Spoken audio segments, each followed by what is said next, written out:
Welcome in, welcome back, welcome to my little corner of YouTube. They say that consistency is key, but then again they also say that consistency, foolish consistency, is the hobgoblin of little minds. So at the very least, these continued stream of consciousness ramblings into my cell phone are consistently not great, but we're going to continue this. My sister suggested that rather than having the one vertical video of a dark shelf that was out of focus,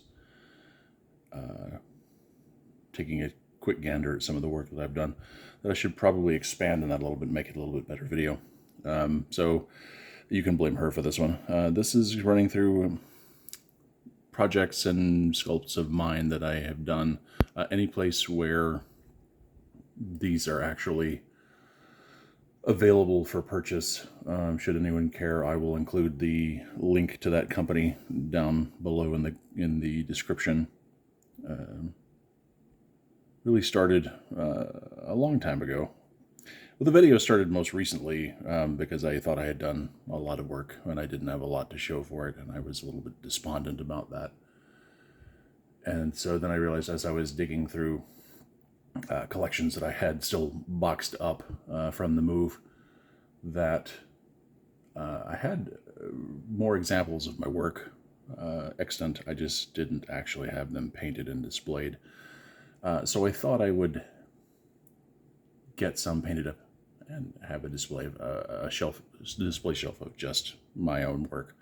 And just FYI, for any of those people that collect or paint or sculpt miniatures that have the time and want to do this kind of thing, acrylic display shelves, especially even acrylic nail polish shelves, make really good display shelves.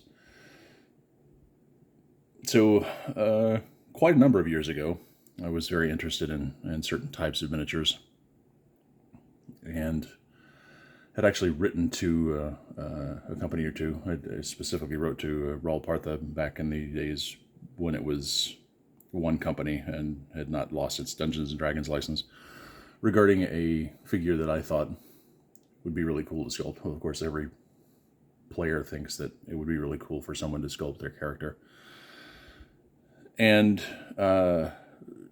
oddly enough, I did actually get a letter back on that one from Chris Fitzpatrick, great sculptor, great guy, worked at Raul Partha at the time. You should definitely check his stuff out. Go to Crocodile Games. But at the same time, I had been collecting the various bits and pieces necessary to start doing this myself. I had read what very few at the time online suggestions and tutorials that were online.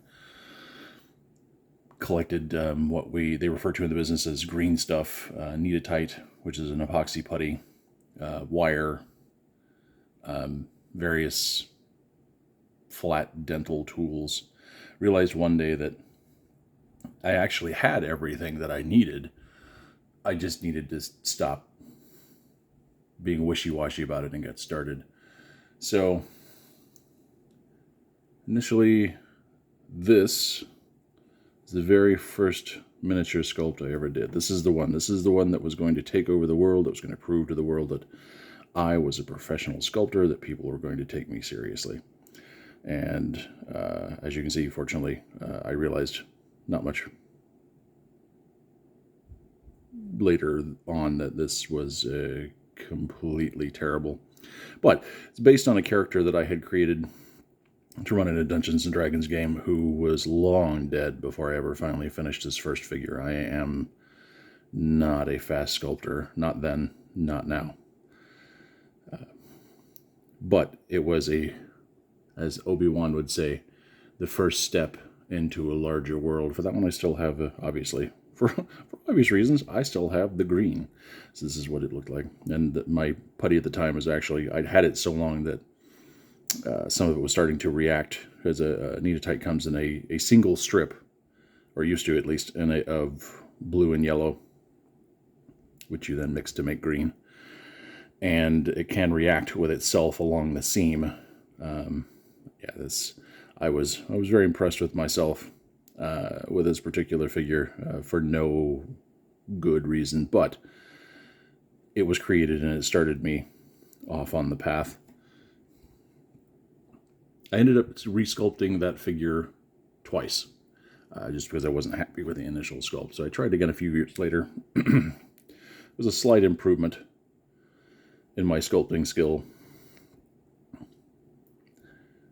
A little bit closer to what I was actually looking for, closer to the original artwork that I had drawn. I was pretty happy with this when I made it. Again, he's not the greatest sculpt ever, but this one actually, you know, it's serviceable, and it has much more personality. Well, I think it has more personality than the first one. I also have the original green from that one. Both of these I made my own molds from.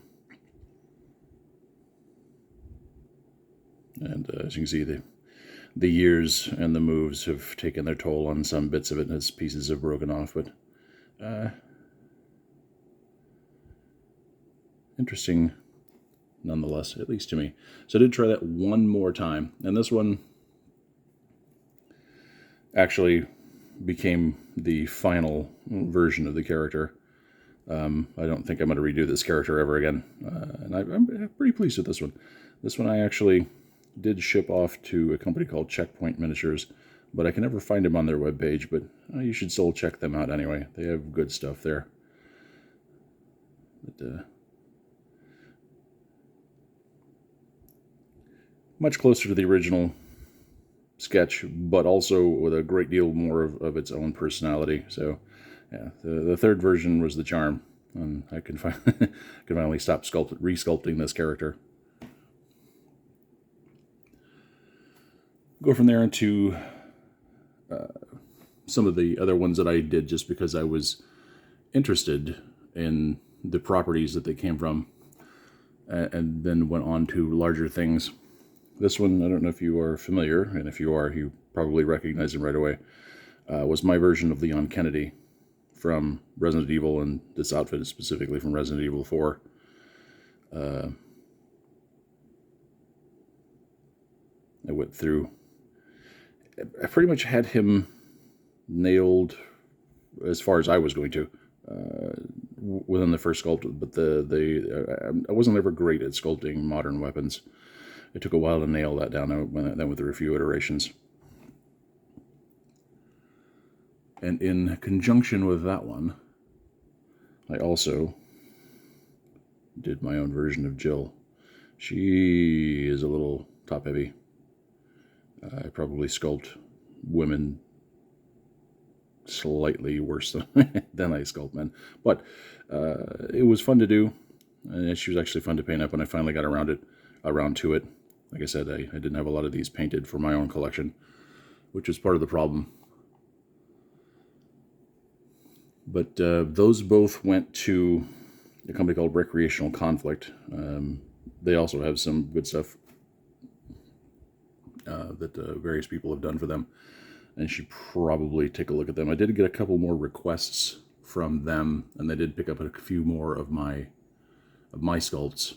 In particular, they had a request for a MacReady type figure from The Thing, which I did for them. He turned out reasonably well.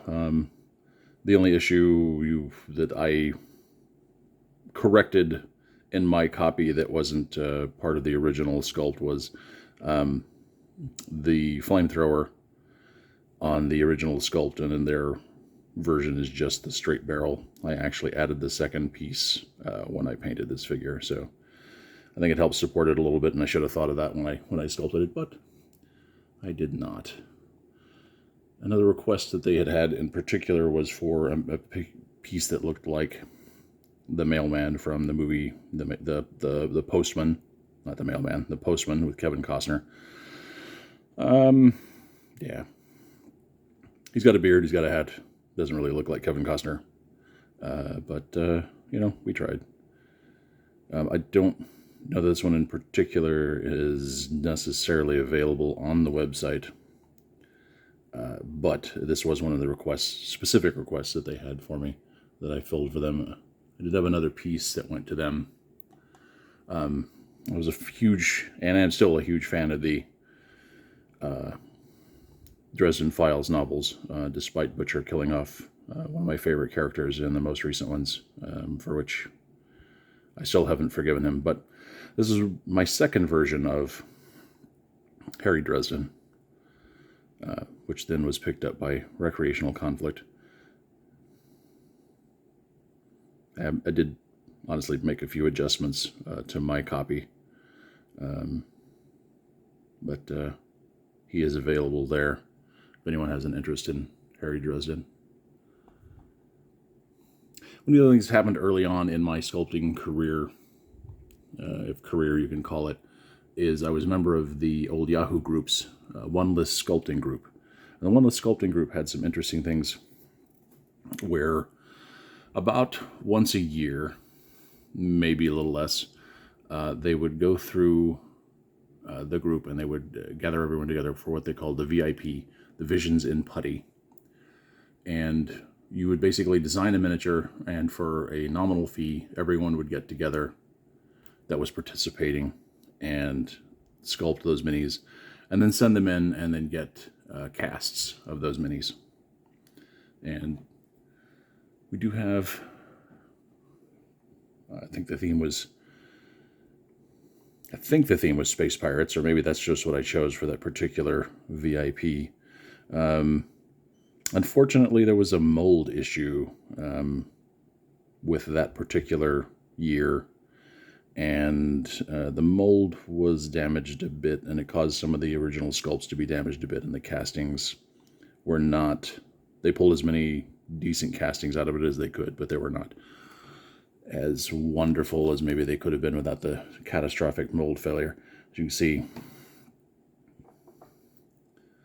because we did get this green back, there's a little detail that didn't make it into the mold, but you know, it was fun. It was a fun thing to do. I made a couple of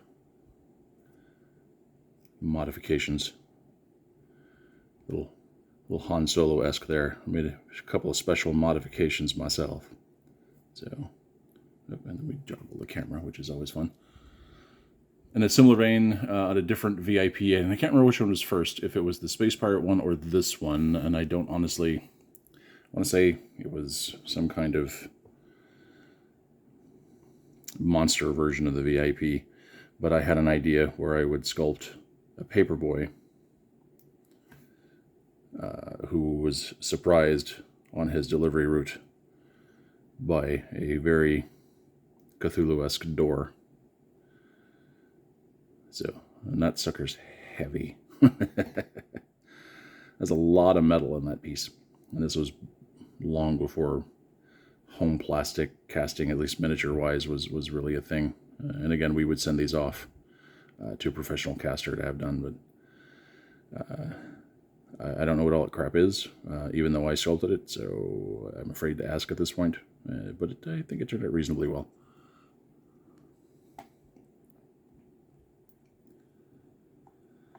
Another unfortunate business venture that didn't go very far. I had a friend who he and another friend of his were interested in making a miniatures business.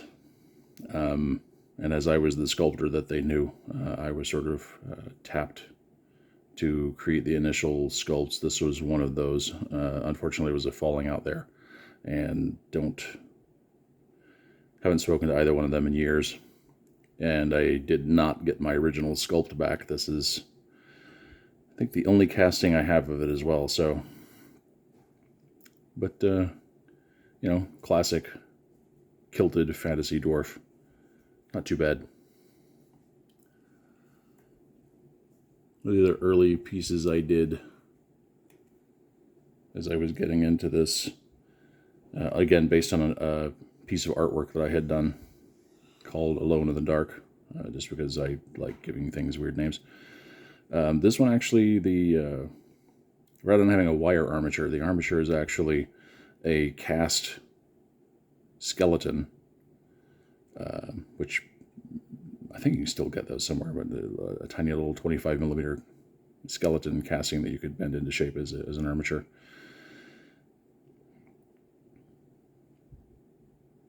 It's sculpted over the top of that. So the length of all the limbs is absolutely correct. How chunky they are is probably not not as correct, but the fact that it was a cast armature helped keep the proportions in check. I also, just because I don't know if it was around the time that Gladiator came out or if it was before that, or did end up sculpting my own Roman soldier just for giggles. It was a brief time I was like, oh, I just really like the way they look. I never had any plans to make, giant phalanxes or anything, but I did feel the need to do a Roman soldier of my own. He did have a brush on his helmet, which did not ever fit correctly, and was, I think it's long gone. I have no idea where it is. We do still have the original green. Again, this was an individual personal mold that I had made, an RTV silicone mold.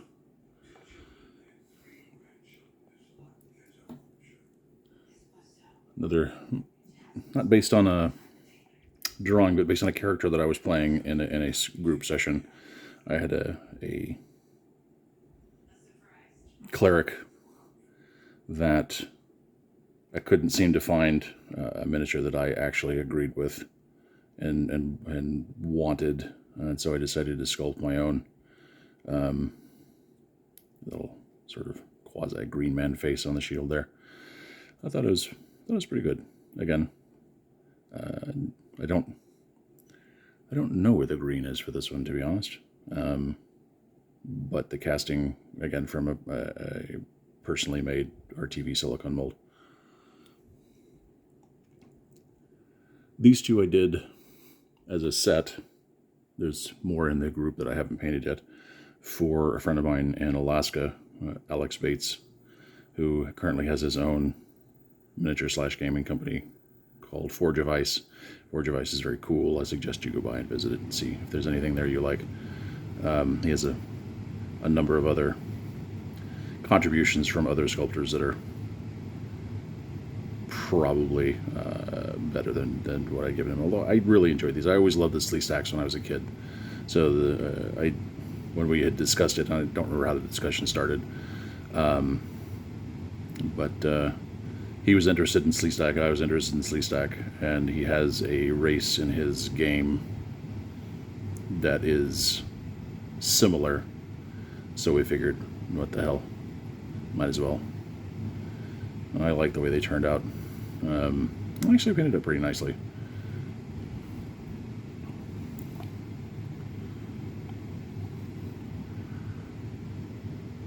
This one in particular, occasionally I'll be following someone, their work or their podcasts or their websites or whatever online, and something will strike my fancy, and I just have to sort of do something about it. And this was for Matakishi's Tea House, and he had a lot of sci-fi reviews of miniatures, because kind of the stuff he was interested in.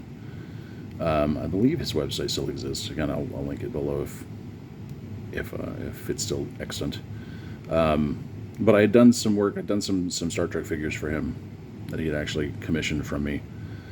And I just had this idea of doing a version of him as sort of a Commodore type of character, just for giggles. He ended up actually, I believe, making a mold from this and selling a few copies from his website, because he thought it was ridiculous and humorous as well. He does wear glasses, which is why he's got the classic Trek sort of visor thing going on for blind people. He's not blind, but I didn't know how to translate glasses into sci-fi without doing that, especially not as far as Star Trek was concerned. So I thought it was fun, and he thought it was hilarious. So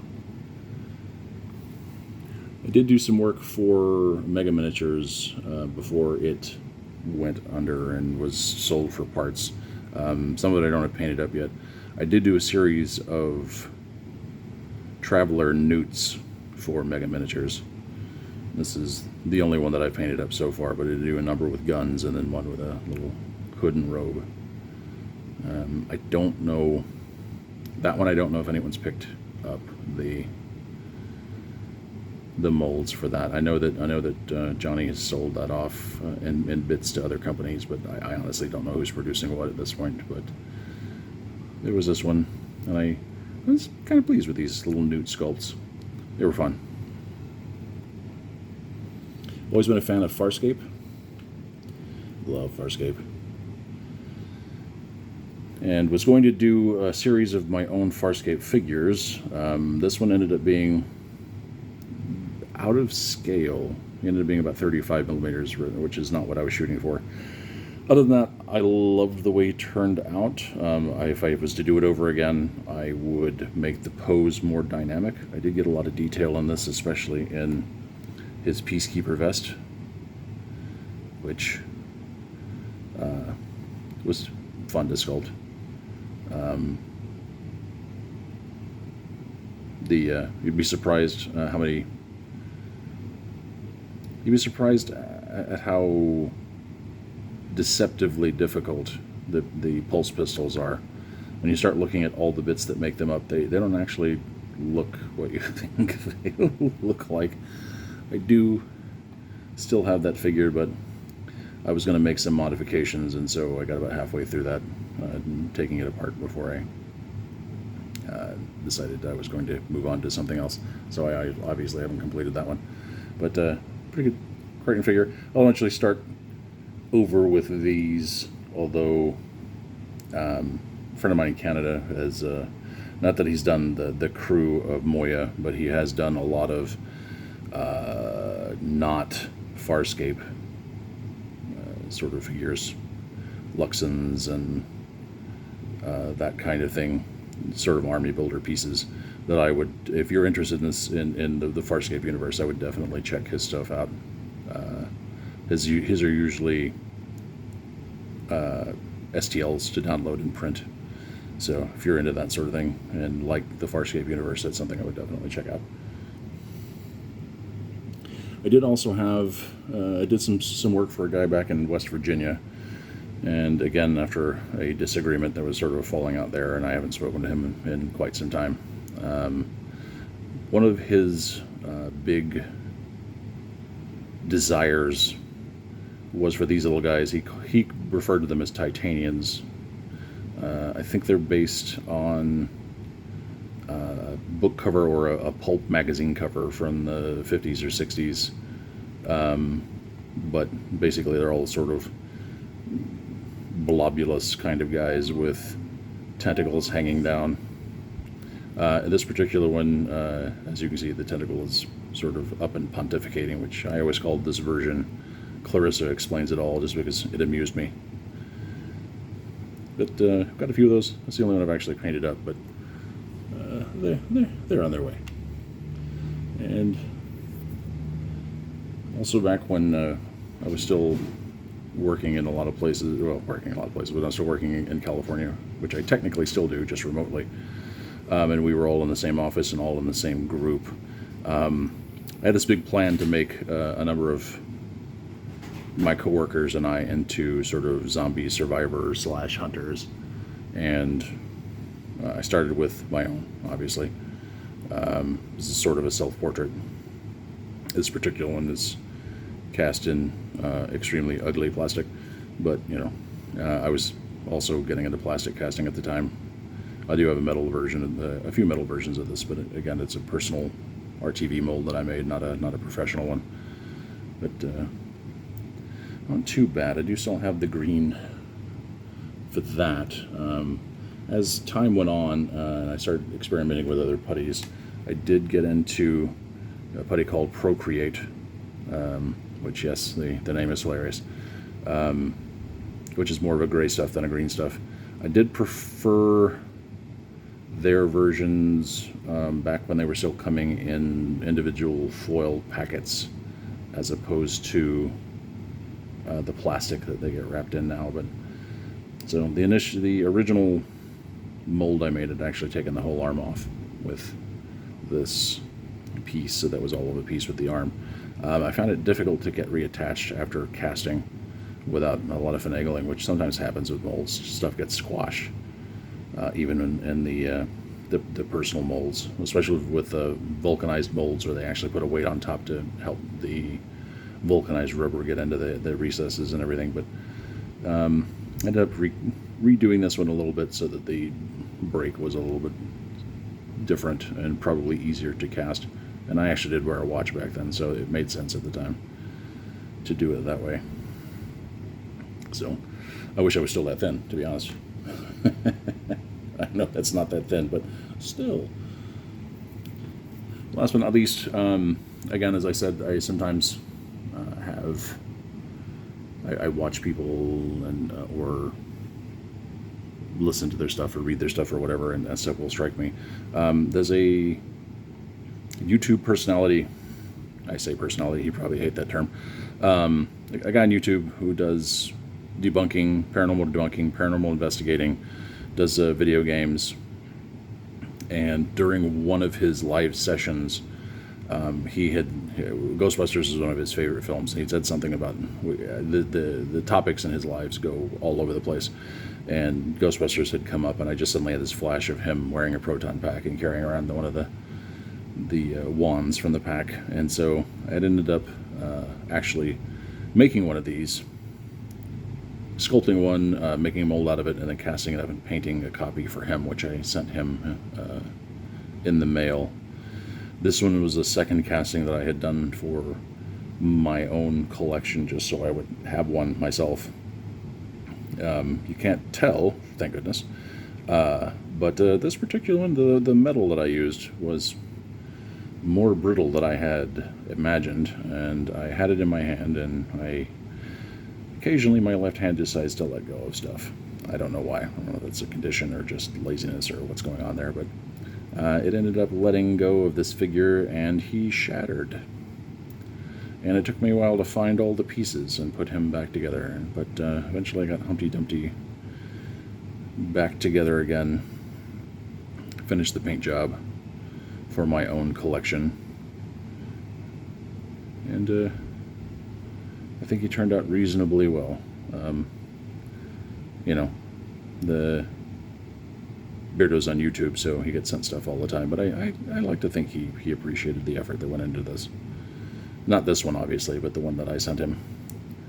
So that one also was created not just with Procreate, but also it's more of a Procreate epoxy sculpt 50-50 mix, just as I found out that was giving me the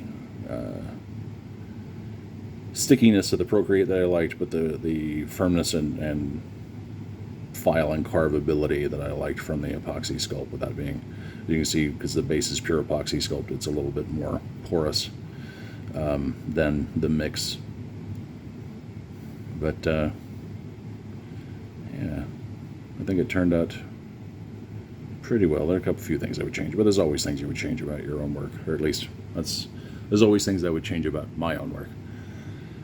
So that's pretty much it for now. I've got a few other things on the painting table, and